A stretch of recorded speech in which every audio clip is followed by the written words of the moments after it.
राज्य मंत्रिमंडळाची साप्ताहिक बैठक आज मुख्यमंत्री देवेंद्र फडणवीस यांच्या अध्यक्षतेखाली पार पडली। त्यामध्ये आपत्ती व्यवस्थापन विभागात खासगी भांडवलाच्या आधारे वित्तपुरवठा करण्याचा निर्णय घेण्यात आला। त्यासाठी जागतिक बँकेकडून 165 कोटी रुपयांचा निधी मिळणार आहे।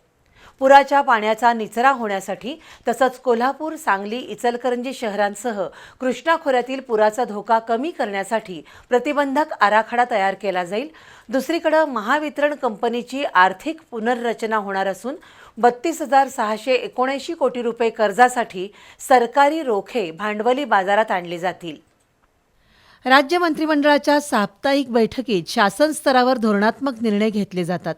या बैठकीत आपल्या जिल्ह्याला काय मिळणार याकडे सर्व लोकप्रतिनिधींचं लक्ष असतं।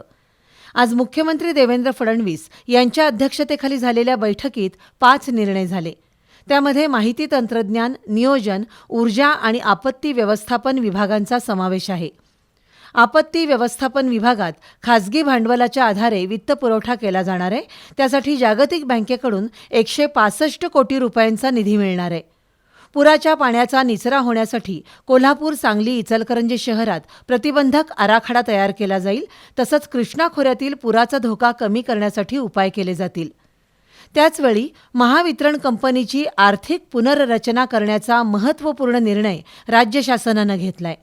त्यातून 32,679 कोटी रुपये कर्जासाठी भांडवली बाजारात सरकारी रोखे आणले जातील। तसंच माहिती तंत्रज्ञान विभागाचं रूपांतर इलेक्ट्रॉनिक्स, माहिती तंत्रज्ञान आणि कृत्रिम बुद्धिमत्ता आयुक्तालयात करण्यात येणार आहे। शासनाचे सर्व विभाग त्याला जोडले जाऊन सर्व जिल्ह्यांसाठी कायमस्वरूपी पदांची निर्मिती केली जाईल। शिवाय प्रशासनात गतिमानता आणण्यासाठी महाजिओ टेक कंपनी स्थापन केली जाणार आहे।